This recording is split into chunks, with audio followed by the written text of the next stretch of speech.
स्वस्ति श्री गणेशाय नमः।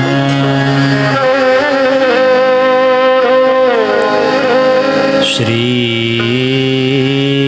सरस्वत्यै नमः। श्री गुरुभ्यो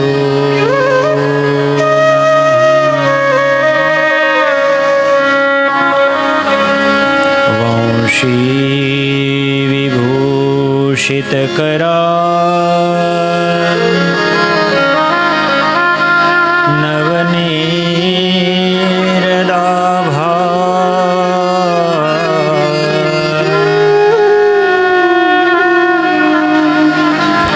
पीताम्बरा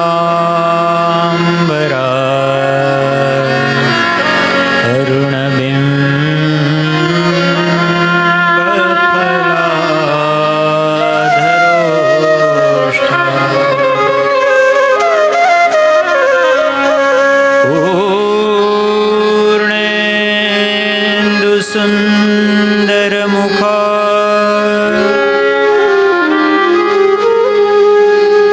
अरविंद नेत्रा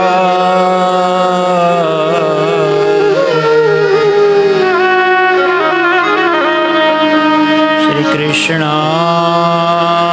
परम किमपि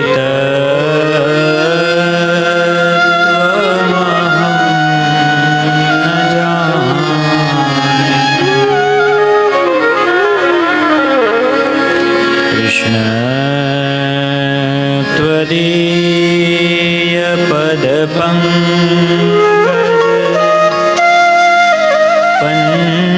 पञ्जरान्ते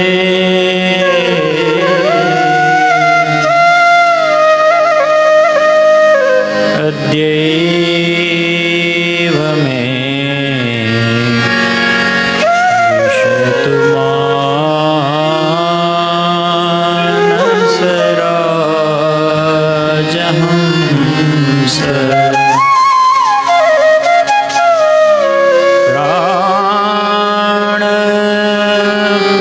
प्राणप्रयाण समये कफवात पित्ते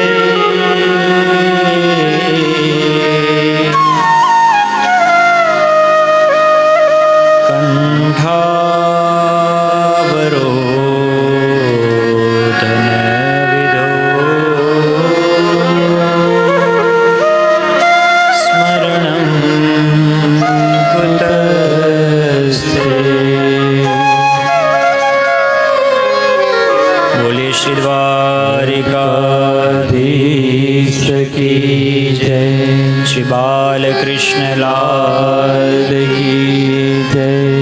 श्याम सुंदर श्री यमुने महारानी की जय। श्री वल्लभाधीश की जय।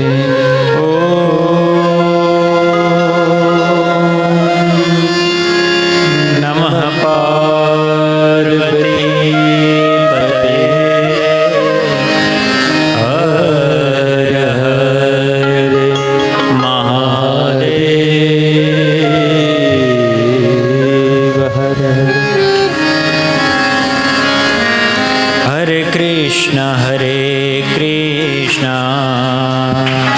कृष्ण कृष्ण हरे हरे हरे राम राम राम हरे हरे। हरे कृष्ण कृष्ण कृष्ण हरे हरे हरे राम राम राम हरे हरे। हरे कृष्ण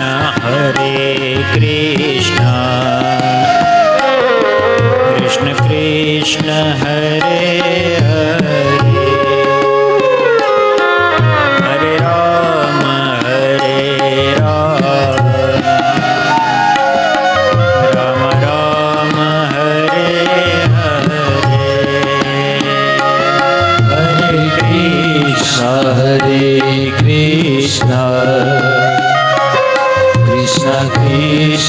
હરે હરે હરે રામ હરે રામ રામ રામ હરે હરે હરે કૃષ્ણ કૃષ્ણ કૃષ્ણ હરે હરે હરે રામ રામ રામ હરે હરે હરે કૃષ્ણ કૃષ્ણ કૃષ્ણ હરે હરે હરે રામ રામ રામ હરે હરે હરે કૃષ્ણ કૃષ્ણ કૃષ્ણ હરે હરે હરે રામ રામ રામ હરે હરે હરે કૃષ્ણ કૃષ્ણ કૃષ્ણ હરે હરે હરે રામ રામ રામ હરે હરે હરે કૃષ્ણ કૃષ્ણ કૃષ્ણ હરે હરે હરે રામ રામ રામ હરે હરે હરે કૃષ્ણ કૃષ્ણ કૃષ્ણ હરે હરે હરે રામ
सूर्यकोटिसमप्रभ निर्विघ्नं कुरु मे देव सर्वकार्येषु सर्वदा नारायणं नमस्कृत्य नरं चैव नरोत्तमं देवीं सरस्वतीं व्यासं ततो जयमुदीरये। गुरुर्ब्रह्मा गुरुर्विष्णुः गुरुर्देवो महेश्वरः गुरुर्साक्षात् परब्रह्म तस्मै श्री गुरवे श्री सद्गुरुदेव भगवान की श्री भागवत भगवान की जय। आओ प्रेम અને ભાવથી ભગવાનની સ્તુતિ કરી અને ભગવાનની દિવ્ય કથામાં પ્રવેશ કરીએ। करारविन्दे न पदारविन्दं मुखारविन्दे विनिवेशयन्तं करारविन्दे पदारविन्दं मुखारविन्दे विनिवेशयन्तं वटस्य पत्रस्य पुटेशयानं बालं मुकुन्दं मनसा स्मरामि। वटस्य पत्रस्य पुटेशयानं बालमुकुन्दं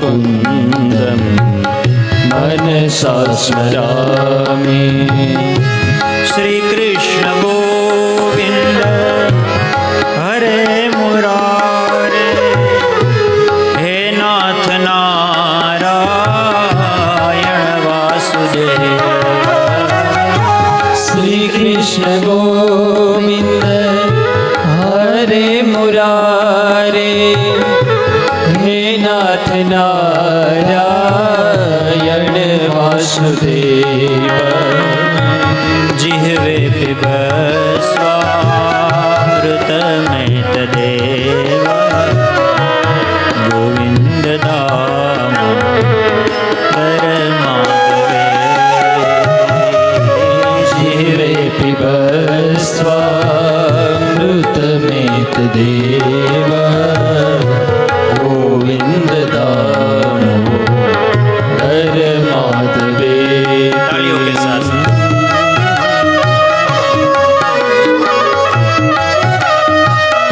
श्री राधा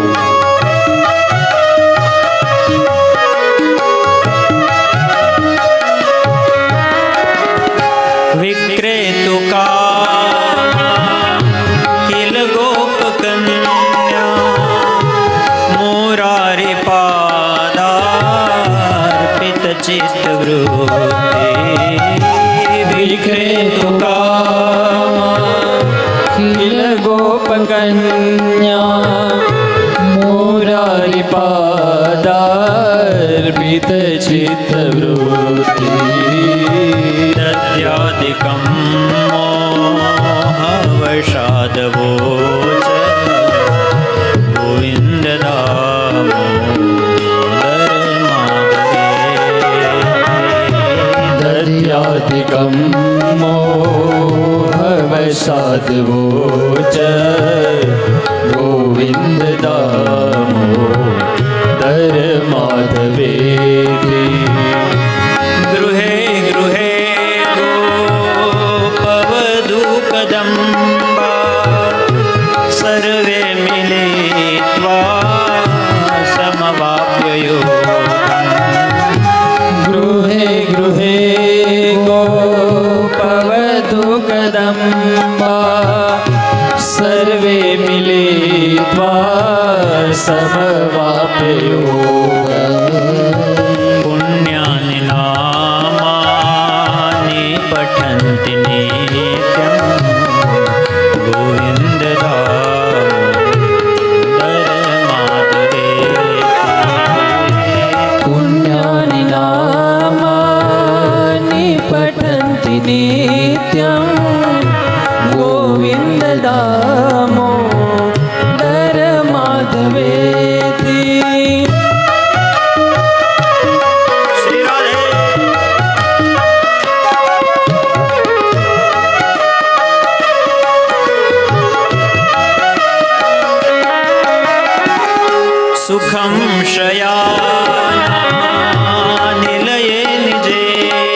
નામાનિ વિષ્ણુ પ્રવદન્તિ મર્ત્યા તે નિશ્ચિતં તન્મયતાં વ્રજન્તિ ગોવિંદ દામોદર માધવે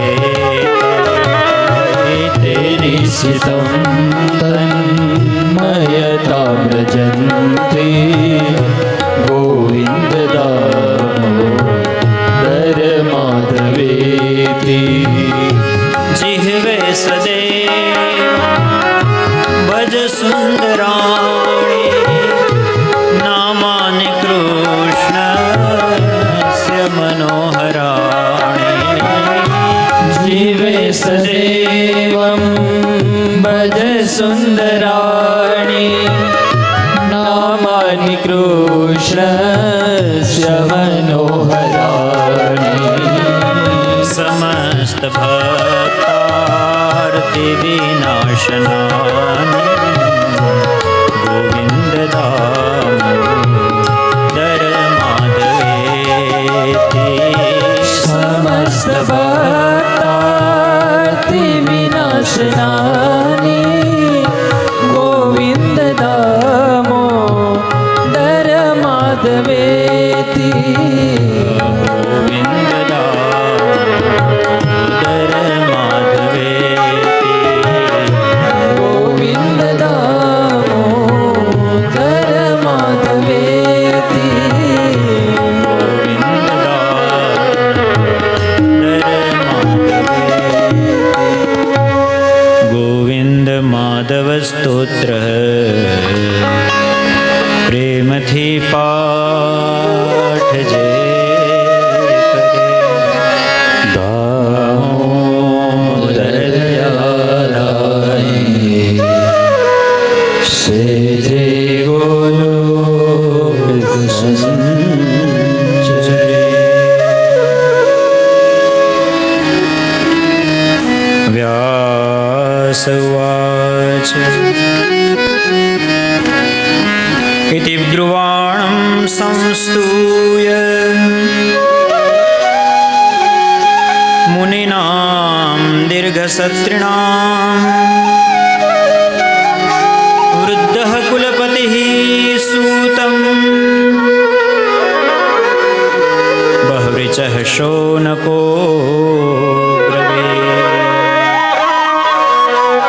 कस्मिन् युगे प्रवृत्तेयं स्थाने वाकेन हेतुना कुतः संचोदितः कृष्णः कृतवान् सात्वताम्निः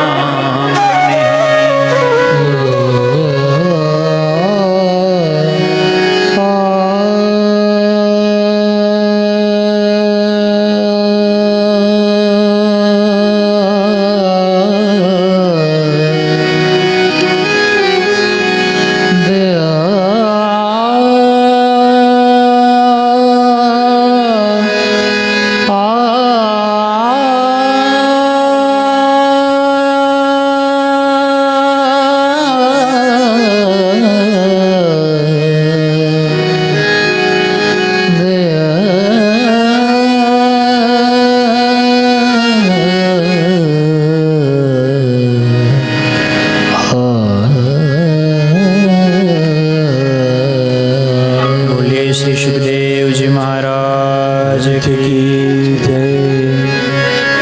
પરમ કૃપાળુ પરમાત્માની અસીમ કૃપાથી કંટારિયા પરિવાર, કાથરોટિયા પરિવાર અને વાછાણી પરિવારના આંગણે શ્રીમદ ભાગવત સપ્તાહ જ્ઞાન યજ્ઞનું આયોજન થયું અને કથા શ્રવણ કરવાને માટે પધારેલા આપ સૌનું સ્વાગત છે. સૌને જય શ્રી કૃષ્ણ. જય શ્રી કૃષ્ણ. જય સિયારામ. જય સિયારામ. જય માતાજી. જય માતાજી. કથા પુરુષાર્થનું ફળ નથી, કથા કૃપાનું ફળ છે. પુરુષાર્થ તો ઘણા બધા લોકો કરતા હોય છે. બધી વસ્તુ પુરુષાર્થથી નથી મળતી, બધી વસ્તુ શ્રમ સાધ્ય નથી હોતી. અમુક વસ્તુ કૃપા સાધ્ય હોય છે. અને એવી કૃપા આજે આપણા સૌના ઉપર થઈ છે. ચંદ્રેશભાઈ, દીપકભાઈ, આપ સૌ ઘણા સમયથી મહેનત કરતા હતા. અશોકભાઈ ને સુનિલભાઈ, સંદીપભાઈ, આ બધાનો જે ભાવ હતો, બે અશોકભાઈ વાછાણી, અમારા અરુણભાઈ, મુકેશભાઈ, આ બધાએ જે મહેનત કરી, અને ખાલી એકલાય ભાઈઓએ જ નહીં, વધારે મહેનત તો બહેનોએ કરી કે હવે કે દિવસે કરવાનું છે, ક્યારે કરશું. અને આજ તો ભાઈ બહેનોનું કહેવું જ પડે ને, આજ તો ભાઈ બીજ છે. ભાઈ બીજનો આ સુંદર મજાનો તહેવાર આજનો. બોલીએ શ્રી શ્યામ સુંદર શ્રી અમને શ્રી વલ્લભાધીશ કી જય. આજના દિવસે તો જમના સ્નાનનું બહુ મહત્વ છે. ઘણા બધા વૈષ્ણવો તો આજના દિવસે ત્યાં મથુરામાં વિશ્રામ ઘાટ પહોંચી ગયા હશે, ત્યાં તો પગ મૂકવાની જગ્યા નહીં હોય. આજે બધા જમનાનું સ્નાન કરે, જમનાના પાન કરે. જમનાનું પાન કરે એને કોઈ દિવસ યમની યાતના ન મળે. ન જાતું યમ યાતના આપી ભવતું તે પયઃ પાનત. આપ સૌ તો વૈષ્ણવ છો, આપ જાણો છો, યમનાષ્ટકના દરરોજ પાઠ કરતા હશો. મને સંદીપભાઈ કહેતા હતા કે અમારે તો લગભગ મોટા ભાગના બહેનો ને બધાના ઘરે પુષ્ટાવેલા ઠાકોરજીને બધી સેવા બહુ મારા માટે આનંદની વાત છે. આવા વૈષ્ણવોની સામે કથા કરવાનું મળે ને, અમારા માટે પણ ગૌરવની વાત હોય છે. એટલે આવા આજના સુંદર દિવસે જ્યારે ભાઈ બીજનો તહેવાર છે, અને બધા ભાઈઓ અને બહેનો બધા જ્યારે ભેગા થઈને કથા સાંભળતા હોય, તો એનાથી મોટું સૌભાગ્ય બીજું શું હોઈ શકે. આજ કથાનો બીજો દિવસ. ગઈકાલની કથામાં આપણે જોયું શ્રીમદ ભાગવત કથાનું મહાત્મ્ય શું છે, શા માટે કથા કરવાની. ત્યારબાદ કેવા કેવા પાપી, અજામિલ જેવા, ધુંધુકારી જેવા પાપી હોય તો પણ એની મુક્તિ થાય. આપણે તો જમનાષ્ટકનો પાઠ કરવાવાળા છીએ, એટલે આપણને તો જમનાજીના આશીર્વાદ મળી જાય. એટલે જમના ભાઈ, યમના બેન અને જમરાજા ભાઈ બેન ને, જે યમના પાન કર્યું એને જમરાજા અડે નહીં. એટલે જમના પાન કર્યું હોય કે પછી શ્રીમદ ભાગવત કથાનું શ્રવણ કર્યું. ત્યાંથી આપણે ઠાકોરજીની આપણે પોથયાત્રા લઈને આવતા ત્યારે મહારાજશ્રી કહેતા હતા કે જે ઠાકોરજીના દર્શન કરે છે, એકવાર પણ શ્રીજીના દર્શન કરે છે, જે એક વખત પણ શ્રીમદ ભાગવતની કથાનું શ્રવણ કરે છે, એને અનેક અશ્વમેધ યજ્ઞનું પુણ્ય મળે છે. એમ કહેવાય છે કે જ્યારે તમે ઠાકોરજીની પ્રદક્ષિણા કરો છો, ભાગવતજી એ ઠાકોરજીનું સ્વરૂપ છે, એક એક પગલે અશ્વમેધ યજ્ઞનું પુણ્ય મળે છે. તો આ શ્રીમદ ભાગવતનું મહાત્મ્ય છે. ભગવાને આપણને સૌને આવો સુંદર રૂડો અવસર આપ્યો છે. ભગવાન યુગે યુગે અવતાર લે છે. સંભવામી યુગે યુગે ગીતામાં ભગવાને લખ્યું છે. આવા 24 અવતારો લીધા ભગવાને સમયાંતરે, જ્યારે જેવી આવશ્યકતા હતી. દરેક સમયે ભગવાન હાથમાં ધનુષ બાણ લઈને આવે કે દરેક વખતે ભગવાન હાથમાં વાંસળી લઈને આવે એવું જરૂરી નથી. અત્યારના સમયમાં ભગવાન આવે તો એ AI ટેકનોલોજીનો યુઝ કરતા હોય, એવા ભગવાન હોય. ભગવાનના હાથમાં મોબાઈલ પણ હોય, ભગવાન સુપર બાઇક ચલાવતા હોય. આવું ફિલ્મો પણ એક આવ્યું હતું ને. હા, એવું જ, એમાં કાંઈ ખોટું નથી. અત્યારે તો ભગવાન એવા જ આવે ને, ત્યારે એ સમય હતો તો એવા ભગવાન. હા, એક વિચારવા જેવી બાબત એ છે કે કલ્કી ભગવાનના અવતારનું જ્યાં જ્યાં વર્ણન છે ત્યાં એવી વાત લખેલી છે કે ભગવાન કલ્કીનો અવતાર આવશે ને ઘોડા ઉપર સવાર થઈને તલવાર હાથમાં હશે અને બધા જ અસુરોનો વિનાશ કરશે. તો આપણને પ્રશ્ન એ થાય કે ઘોડા ઉપર હવે થોડા યુદ્ધ ખેલાય છે, એ સમય તો જતો રહ્યો, તો શું આમાં ખોટું લખ્યું હશે? મને આલ્બર્ટ આઇન્સ્ટાઈન યાદ આવે છે. એમને કોઈકે પ્રશ્ન પૂછ્યો કે પહેલું વિશ્વયુદ્ધ ભયંકર, એમાં વિનાશ થયો, આખી દુનિયામાં ચારે બાજુ યુદ્ધ ચાલતા હતા. અમેરિકા અને એ બધા પાસે, રશિયા પાસે બહુ શસ્ત્રો હતા, ભયંકર શસ્ત્રો. ફાઇટર જેટ પણ એ લોકો પાસે હતા ત્યારે એનાથી બોમ્બબારી થઈ. દ્વિતીય વિશ્વયુદ્ધ થયું અને એમાં તો અમેરિકા અને રશિયા અને અમુક લોકો પાસે એટમ બોમ્બ પણ આવી ગયા. અને જાપાન જ્યારે યુદ્ધ પૂરું નહોતું કરતું ત્યારે અમેરિકા દ્વારા એટમ બોમ્બ આપ સૌ જાણો છો હિરોશિમા અને નાગાસાકી ઉપર ફેંકવામાં આવ્યા અને પછી દ્વિતીય વિશ્વયુદ્ધની સમાપ્તિ થઈ 1945ની આજુબાજુમાં. હા, તો આલ્બર્ટ આઇન્સ્ટાઈનને કોઈકે પૂછ્યું કે હવે ત્રીજું વિશ્વયુદ્ધ થશે તો એમાં કેવા હથિયારોનો ઉપયોગ થશે? બીજા વિશ્વયુદ્ધમાં અણુબોમ્બનો ઉપયોગ થઈ ગયો છે એટલે એનો તો પ્રશ્ન જ નથી. ત્રીજા વિશ્વયુદ્ધમાં કેવા શસ્ત્રો વપરાશે? ત્યારે આઇન્સ્ટાઈન એવો જવાબ આપે છે કે જો હું તમને ત્રીજા વિશ્વયુદ્ધની તો વાત નથી કરી શકતો પણ ચોથા વિશ્વયુદ્ધની વાત જરૂર કરી શકું. ચોથા વિશ્વયુદ્ધમાં બધા તલવારથી હાથી ઘોડાથી યુદ્ધ કરશે. બોલે એવું કેમ? ત્રીજાનું તો કયો? એટલે ત્રીજું વિશ્વયુદ્ધ થશે ને ત્યારે મોટા ભાગના દેશો પાસે અણુશક્તિઓ હશે, હાઇડ્રોજન બોમ્બ હશે. જો એ ત્રીજું વિશ્વયુદ્ધ થશે તો દુનિયાનો એવો વિનાશ થઈ જશે કે ફરી પાછો જે પ્રાચીન યુગ હતો એ જ પાછો આવી જશે ને ફરી પાછો. એટલે એ દ્રષ્ટિએ જોઈએ તો પાછું કલ્કી ભગવાનનો જ્યારે અવતારામાં લખ્યો છે ને એ એકદમ પરફેક્ટ છે. એ ન થાય એટલા માટે આવા જ્ઞાન યજ્ઞો થાય છે, સત્સંગ થાય છે. અને ભારત દેશ જેવા માત્ર શક્તિ સંપન્ન નહીં, જે સંસ્કૃતિથી પણ સંપન્ન છે એવા દેશ જ્યારે દુનિયાની અંદર નેતૃત્વ કરતા હોય ત્યારે શાંતિના પ્રયાસો થાય અને માનવતાના પ્રયાસો થાય. એને કારણે યુદ્ધ રોકવામાં આવે છે. આ દેશ છે એ યુદ્ધનો નહીં, આ દેશ બુદ્ધનો દેશ છે. આ દેશે હંમેશા સંસ્કૃતિ અને શાંતિનો સંદેશ આપ્યો છે. પણ ભારત દેશમાં રહેવાવાળા આપણે સૌ ભાગ્યશાળી એટલા માટે છીએ કે ભગવાન જ્યારે જ્યારે અવતાર લે છે ત્યારે આ જ ધરતી ઉપર અવતાર લે છે. એટલા માટે આખી દુનિયામાં જે લોકો આપણી સંસ્કૃતિથી પ્રભાવિત છે, જે લોકો જાણે છે થોડું ઘણું પણ, એ લોકો પણ આપણને બળભાગી માને છે કે તમે ખૂબ જ ભાગ્યશાળી છો કે તમારો ભારત દેશમાં જન્મ થયો છે. ઘણા બધા ફોરેનર્સ તમે જોયા હશે, વૃંદાવનમાં તમે જાઓ, રમણ રેતીમાં જાઓ તો હરે કૃષ્ણ કરતા હોય છે. નાના નાના બાળકો પણ એના. તો આપણે પણ એની પાસેથી શીખવાનું છે કે એ લોકો આપણાથી અભિપ્રેરિત થાય છે, પ્રેરણા લે છે, તો આપણે પણ થાય એટલો સત્સંગ કરવો જોઈએ. આપણે તો ભાગ્યશાળી છે કે આપણા આંગણે, અને એમાંય આપણે તો બહુ ભાગ્યશાળી, આખા ભારતમાં સૌથી ભાગ્યશાળી આપણે છીએ. શું કામ? કારણ કે ભગવાન શ્રી કૃષ્ણ જન્મ થયો મથુરામાં, રહ્યા ગોકુળમાં 12 વર્ષના. પણ પછી ભગવાન એક વખત મથુરા છોડીને પછી દ્વારિકામાં સ્થિર થયા અને 100 વર્ષ સુધી અહીંયા રહ્યા છે. ભગવાનનું ટોટલ 125 વર્ષનું આયુષ્ય, એમાંથી મથુરા અને દ્વારિકા અને ગોકુળ ને બધું ખાલી 25 વર્ષ ટોટલ, અને ખાલી 100 વર્ષ એકલા આપણને આપ્યા છે ભગવાને, આ ધરતીને, આ ભૂમિને. એટલા માટે આપણે બહુ ભાગ્યશાળી છીએ. એ ધરતી ઉપર આપણે જન્મ્યા છીએ. તો અવતારા યસંખ્યેયા હરે સત્વંજેર દ્વિજા. ભગવાનના અસંખ્ય અવતારો છે. અણુ અણુમાં ભગવાન વ્યાપ્ત છે. ભગવાનને ગોતવા માટે ક્યાંય જવાની જરૂર નથી.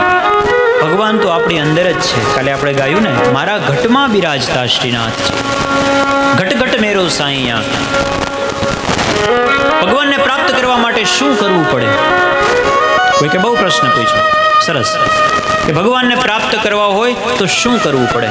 તો એક સંતે બહુ સરસ જવાબ આપ્યો, ભગવાનને પ્રાપ્ત કરવા હોય ને તો કંઈ કરવું ન પડે, જે કરો છો ને એ બંધ કરવું પડે. કરો છો એ બંધ કરો એટલે ઓટોમેટિક ભગવાન તો અંદર છે જ, બહાર આવશે, એને બહાર આવવું છે. પણ આપણે ક્યાં શાંત થવા દઈએ છીએ આપણા વિચારોને, આપણા મનને, આપણા સંકલ્પોને? તર્ક વિતર્કાત્મિકા બુદ્ધિ ભગવાન છે કે નહીં, એ હોય કે ન હોય, પણ તું છો ને એટલે ભગવાન છે. આ દુનિયા છે ને એટલે ભગવાન છે. આપણે માનીએ કે ન માનીએ તો ભગવાનને મેળવવા માટે કંઈ જ કરવાની જરૂર નથી. હા, આપણે સુખી થવા માટે શું કરવું એ પ્રશ્ન છે. આપણે સુખી થવું હોય તો આપણું ધ્યાન આપણા કર્મો ઉપર હોવું જોઈએ. આપણા કર્મો સારા થાય તો આપણે સુખી રહીએ, અને દુઃખી થઈએ તો એ આપણા કર્મને કારણે જ થઈએ છીએ. આગળ એ જ કથા આવશે. તો ભગવાનના આવા અલગ અલગ અવતારોની કથા ગઈકાલે આપણે જોઈ. 24 અવતાર ભગવાનના થયા. ત્યારબાદ શૌનકજી પ્રશ્ન પૂછે છે કે શ્રીમદ ભાગવતની કથા સર્વપ્રથમ કયા યુગમાં એની રચના થઈ, કોની પ્રેરણાથી એની રચના થઈ, કઈ જગ્યાએ રચના થઈ, કસ્મિન યુગે પ્રવૃત્તેયમ સ્થાને વા કેન હેતુના, આ 3 પ્રશ્નો પૂછ્યા છે. એના જવાબમાં સૂતજી કથા કહે છે. સૂત ઉવાચ દ્વાપરે સમનુપ્રાપ્તે તૃતીયે યુગપર્યયે જાતઃ પરાશરાદ્યોગી વાસવ્યામ કલયા હરે. દ્વાપર યુગમાં પરાશરના પુત્ર પારાશર વેદવ્યાસ ભગવાનનો જન્મ થયો. એમણે શ્રીમદ ભાગવતની રચના કરી. ભગવાન વેદવ્યાસના ઘણા નામ છે. એક તો એમનું નામ છે બાદરાયણ, કારણ કે એ બદ્રી કાશ્રમની અંદર રહેતા હતા. બદ્રી એટલે સંસ્કૃતમાં બોર. આ બોરના ફળ ખાઈ ખાઈ અને તપ કરતા હતા. એ બદ્રિકાશ્રમ આખો બદ્રીનું વન હતું, ત્યાં રહેતા હતા, એટલા માટે બાદરાયણ કહેવાયા. બીજું પરાશરના પુત્ર છે એટલા માટે પારાશર કહેવાયા. ત્રીજું, એ જ્યાં રહેતા હતા એ દ્વીપ જે હતો, સરસ્વતી નદીની વચ્ચેનો દ્વીપ, એ દ્વીપનું નામ હતું કૃષ્ણદ્વીપ.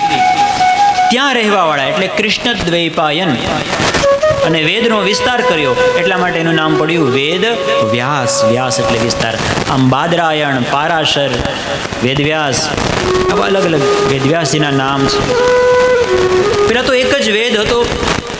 એક વેદ બહુ વિશાળ હતો. એમને લાગ્યું વેદવ્યાસજીને જ્ઞાનાવતાર છે ભગવાનનો, કે ભવિષ્યમાં હવે જે સમય આવવાનો છે ત્યારે આ વેદનું જ્ઞાન લોકો પચાવી નહીં શકે. એટલા માટે એના 4 વિભાગ કર્યા વિષય પ્રમાણે: ઋગ્વેદ, યજુર્વેદ, સામવેદ અને અથર્વવેદ. ત્યારબાદ એમ લાગ્યું કે બધી જ સ્ત્રીઓ આ વેદનું જ્ઞાન નહીં મેળવી શકે. અમુક જાતિના લોકો પણ કદાચ ન મેળવી શકે, માત્ર સેવાનું કામ કરતા હોય, તો એને આ જ્ઞાનથી વંચિત રહી જાય એવું ન થવું જોઈએ. તો શું કરવું? એટલા માટે એમણે મહાભારતની રચના કરી. કે મહાભારત એ સંસ્કૃતમાં એક મહાકાવ્ય લખ્યું, અને આ મહાકાવ્યની અંદર એટલી બધી કથાઓ, વાર્તાઓ લખી, અને એના અંતમાં એક સાર હોય, એક બોધ હોય, કે એ બોધ એ નાટક ઉપર મંચન પણ કરવામાં આવે તો એમાંથી બોધ મળી જાય સમાજમાં લોકોને. આમ કરાય, આમ ન કરાય. રામાદિવત વર્તિતવ્યમ રાવણાદિવત. રામની જેમ વર્તન કરવું જોઈએ, રાવણની જેમ ન રહેવાય. બાકી રાવણ પણ કંઈ સામાન્ય તો હતો ને, રાવણ પણ બ્રાહ્મણ હતો.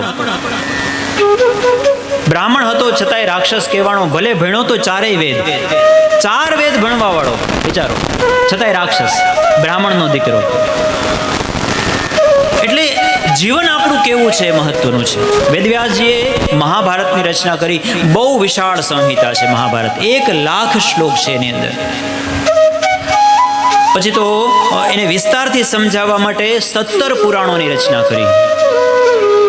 પછી એક વખત પોતાના આશ્રમમાં, શમ્યાપ્રાશ આશ્રમમાં વેદવ્યાસજી બેઠા છે. મન થોડું ખિન્ન છે, અને એવામાં નારદજી આવે છે.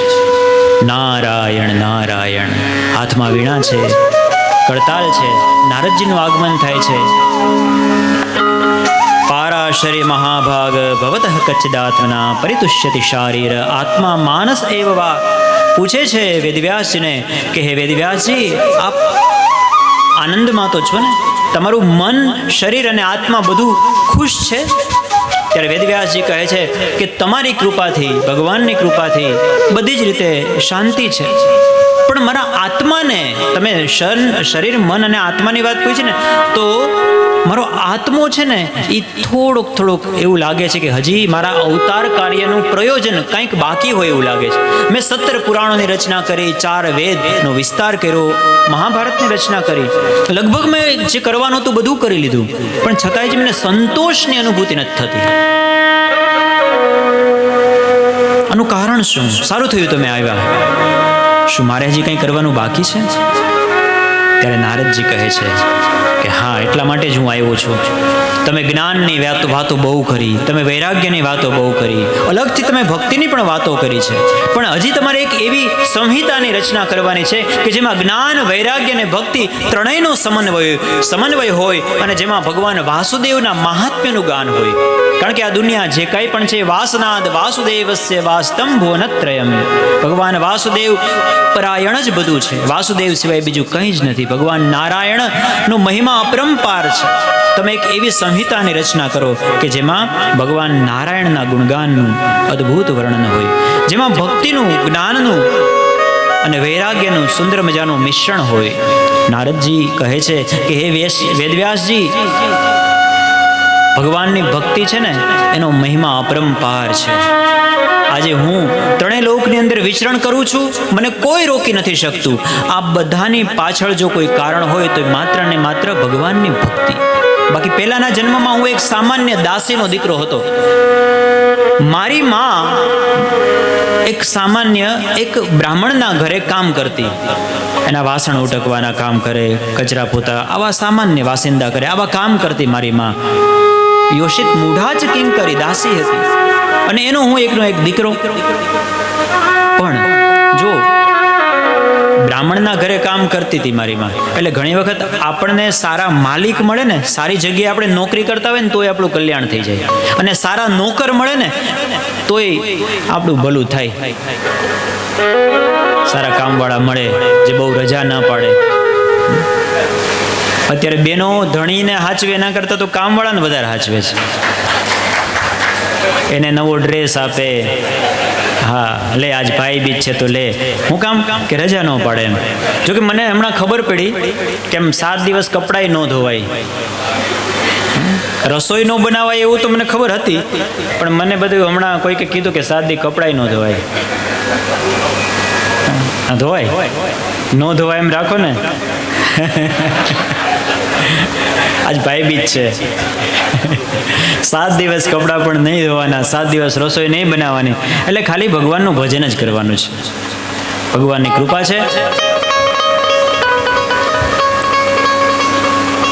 હા, અને ન ધોવાય એવું કદાચ આપણે નિયમ બનાવો તો બનાવી નાખાય, એમાં કાંઈ વાંધો નહીં, પણ ભગવાનનું ભજન કરવા માટે થઈને પછી મારી તારી નહીં કરવાની.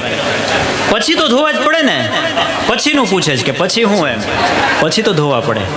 આ 7 દિવસ તમારે ભગવાનનું ભજન કરવું છે, એટલા માટે ઠાકોરજીએ તમને આ 7 દિવસ આપ્યા છે. 7 જોડી, અને કદાચ 2-3 જોડી ઘટતી હોય તો હજી લઈ આવજો એકાદ દિવસ સવારના ટાઈમમાં જઈને. એટલે શું ચિંતા છે, ભગવાનની કૃપા છે. બોલીએ શ્રી ગિરિરાજ ધરણ કી જય. કાલે મેં બહુ ભજીયાને યાદ કર્યા તો મને સંદીપભાઈ કીધું કે આજે જ મિક્સ ભજીયા છે, જલેબી પણ છે. એટલે બસ આરોગો ને નંદલાલ રે મારી પ્રેમની થાળી, આરોગો ને નંદલાલ પ્રેમની થાળી, વિધ વિધ જતના ભોજ લગાવું, વિધ જાતના રે ભોજન લગાવું, પ્રાણ જીવન તમ કાજ રે મારી પ્રેમની થાળી, જમવા પધારો નંદલાલ રે મારી પ્રેમની થાળી. એટલે આ જે કાંઈ પણ ભજીયા છે એ બધું ઠાકોરજીને માટે બનાવીએ છીએ, આપણા માટે નથી. એને થાળ ધરી અને પછી આપણે તો જે થોડુંક વધે એ પ્રસાદ લઈએ છીએ. એટલે ઠાકોરજીનો પ્રસાદ કોના ભાગ્યમાં. એટલા માટે જો ઘણા સંપ્રદાયમાં તમે જાઓ ને એમના ઘરે, એટલે એમ કે ભાઈ આજ તો ઠાકોર જમાડીને જ જાજો, આજે આવ્યા છો તો ઠાકોર જમાડીને જાજો. સ્વામિનારાયણ સંપ્રદાયમાં ખાસ ઠાકોર જમાડજો. કેદી આવો છો ઠાકોર જમાડવા? ઠાકોર જ છે ને, અંદર બેઠા છે ઠાકોર જ છે, પણ એ ભાવ હોવો જોઈએ તો. બાકી ઘણા લોકો જીવવા માટે ખાતા હોય, ખાધા વગર હાલે નહીં, જીવવા માટે ખાવું પડે. અને ઘણા લોકો ના ના, એવું કોઈ ન હોય. એવું તો આપણે માનીએ છીએ. બધા જીવવા માટે શરીર ચાલે નહીં ને, એટલા માટે જમવું જરૂરી છે. તો ભગવાને આવા અલગ અલગ અવતાર લીધા અને બધી દિવ્ય લીલાઓ કરી છે. એટલા માટે હા, આ વાત શેમાંથી નીકળી ભાઈ? આ ખાવા પીવાની, આ હારા નોકર મળે એમાંથી. એટલે કામવાળાને બહુ સાચવવા પડે આપણે. નારદજી પોતાના પૂર્વજન્મની કથા કહે છે કે મારી માં જેના ઘરમાં કામ કરતી હતી એ શ્રોત્રિય બ્રહ્મનિષ્ઠ બ્રાહ્મણ હતા. એના ઘરે દર વર્ષે ચાતુર્માસમાં સંતો રોકાવા આવે. 4 મહિનો સુધી ત્યાં રોકાય અને દરરોજ સાંજે સત્સંગ થાય. અને આ સત્સંગનો લાભ મને મળતો. 4 મહિના સુધી એ લોકોનો સત્સંગ સંકીર્તન થતો હોય અને હું તો નાનો બાળક હતો, હું રમતો હોઉં પણ એ સત્સંગ કાને પડે. અને ધીમે ધીમે ધીમે કરતાં કરતાં મને સત્સંગમાં રુચિ જાગવા માંડી. પછી તો 4 મહિના ચાતુર્માસ પૂરા થવાનો સમય આવે, દેવ ઉઠી એકાદશી આવે, ચાતુર્માસ પૂરા થાય અને સંતો વિદાય લે, તો મને એમ થાય કે હવે પાછા ચાતુર્માસ ક્યારે આવશે, એની હું પ્રતીક્ષા કરું. અને પછી ફરી પાછું અષાઢ મહિનામાં ચાતુર્માસ શરૂ થાય ને ફરી પાછા સાધુ સંતો આવે ને એના સ્વાગત થાય ને પછી એ લોકો 4 મહિના સુધી રોકાય દરરોજ સત્સંગ. અને પછી એક સમય એવો આવ્યો કે જ્યારે ચાતુર્માસ પૂરા થાય ને તો હું રહી ન શકતો. એક વખત તો મેં સંતોને કહ્યું કે મને તમારે ભેગો લઈ જાઓ, મને સત્સંગ વગર ગમતું નથી, હું 1 વર્ષ સુધી તમારી પ્રતીક્ષા કરું છું. ત્યારે સંતોએ કહ્યું કે બેટા, તું હજી નાનો છો અને તારી માટે જવાબદારી છે. તારી માની સેવા કરવી એ તારી પેલી ફરજ છે. તારી માં છે ત્યાં સુધી તું એની સેવા કર. તારી માં નહીં હોય ને તો પછી તું અમારી ભેગો આવતો રહેજે. પણ તને જ્યારે અમારી યાદ આવે, જ્યારે તને ભગવાનની યાદ આવે, જ્યારે તને સત્સંગ યાદ આવે, ત્યારે તારે શું કરવાનું? એક મંત્ર તને આપું છું, આ મંત્રનો જપ કરવાનો. અને આમ કહી અને વાસુદેવ ગાયત્રી મંત્ર સંતોએ નારદજીને આપ્યો છે. ઓમ નમો ભગવતે તુભ્યં વાસુદેવાય ધીમહિ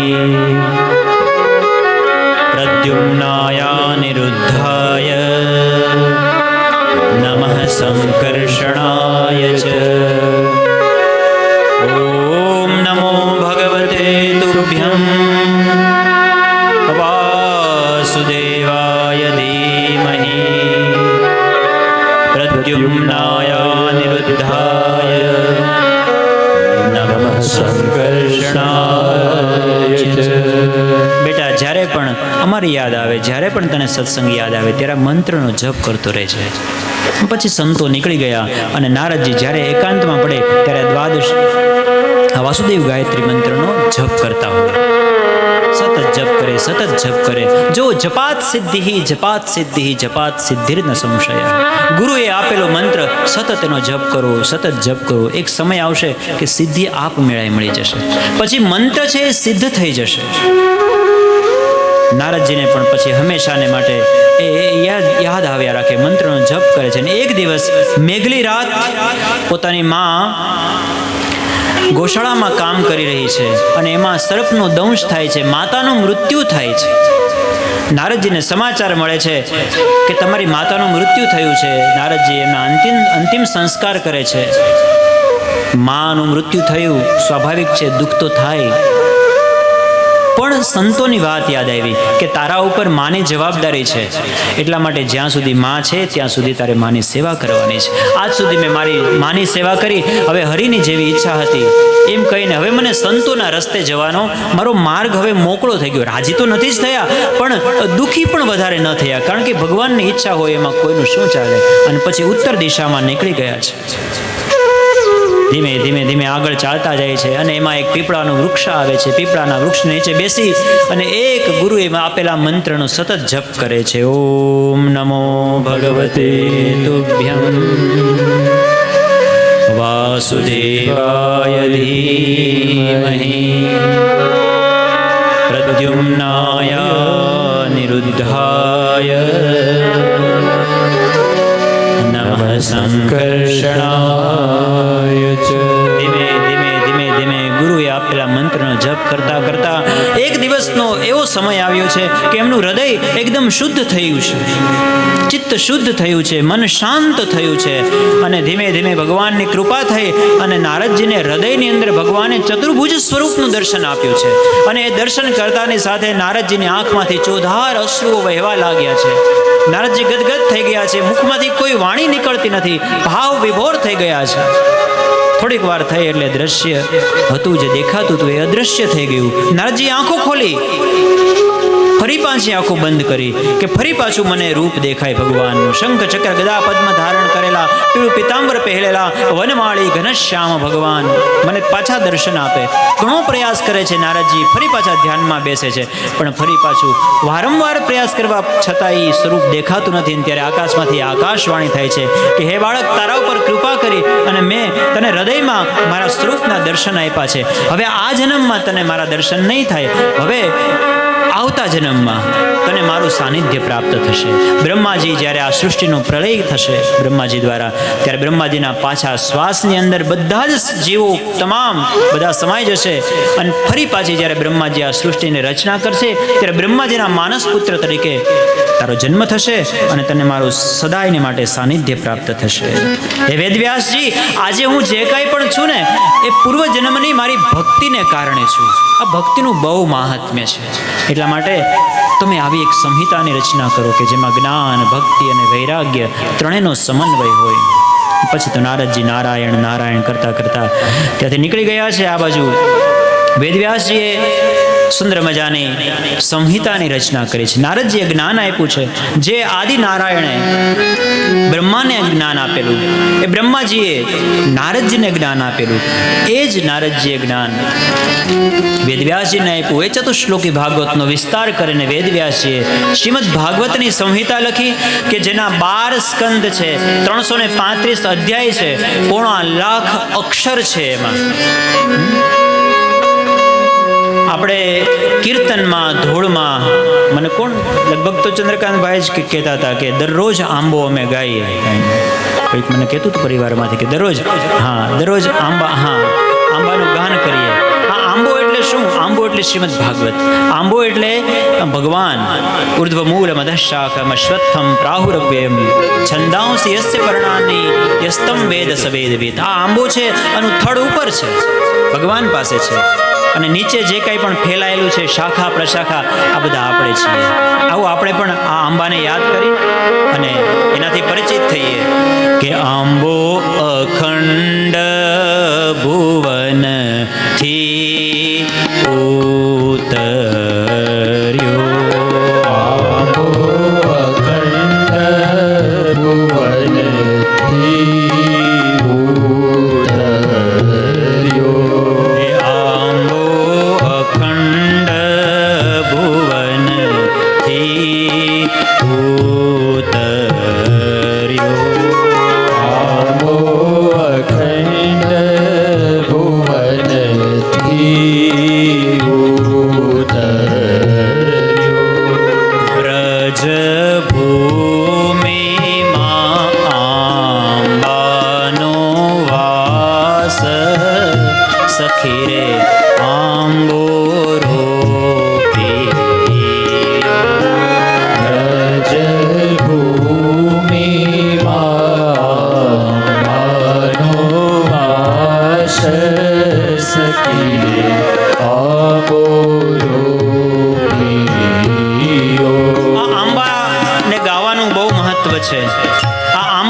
સાંભળે એને આખી શ્રીમદ ભાગવત કથા સાંભળવાનું ફળ મળે છે. એટલે પ્રેમ અને ભાવથી આપણે સૌ આનો પાઠ કરીએ.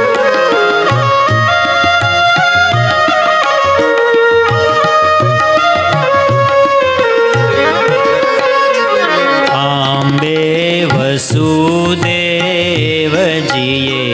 બીજ વાવ્યા. આંબે વસુદેવજીએ બીજ વાવ્યા.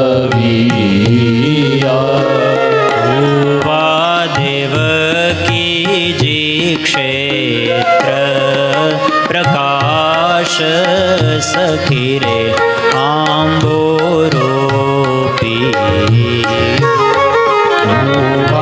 દેવ कीजी क्षेत्र प्रकाश सखी आंबोरो पियो।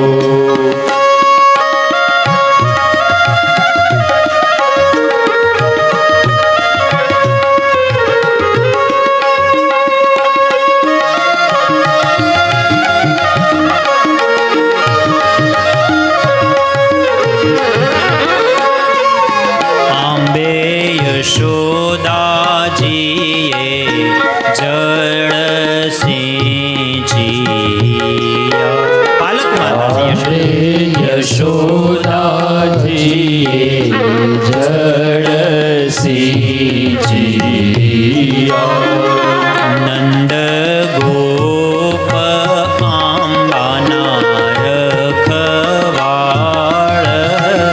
સખી રે આંબોરો પિયો। નંદ ગોપ આંબાના રખવાળ સખી રે આંબોરો પિયો।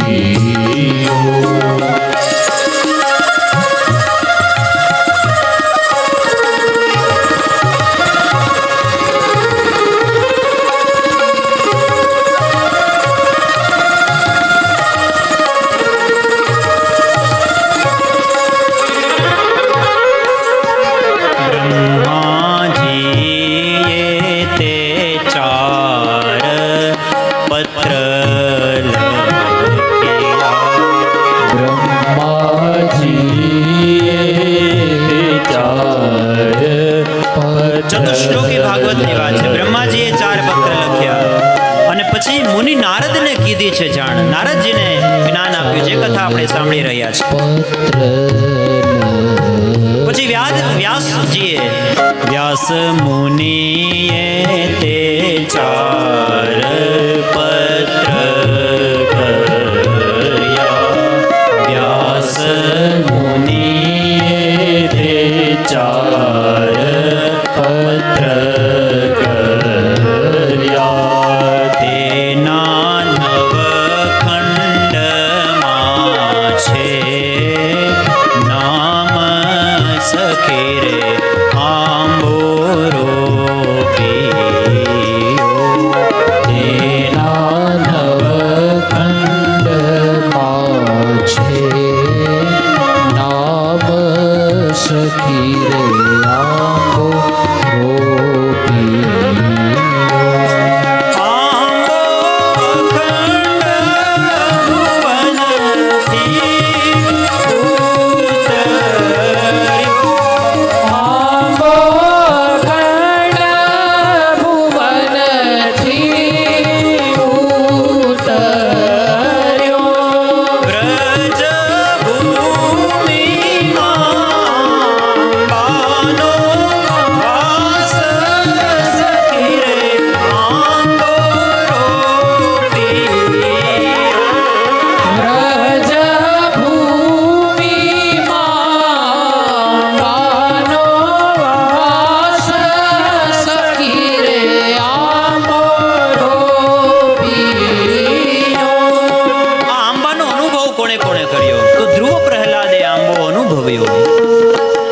પછી તેની સેવનારી છે વ્રજની નાર।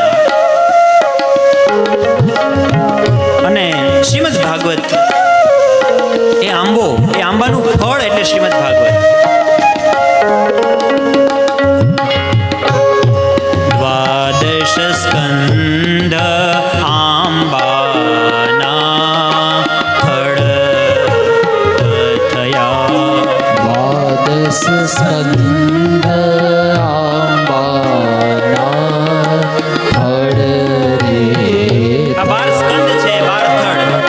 સ્કંદ આંબાના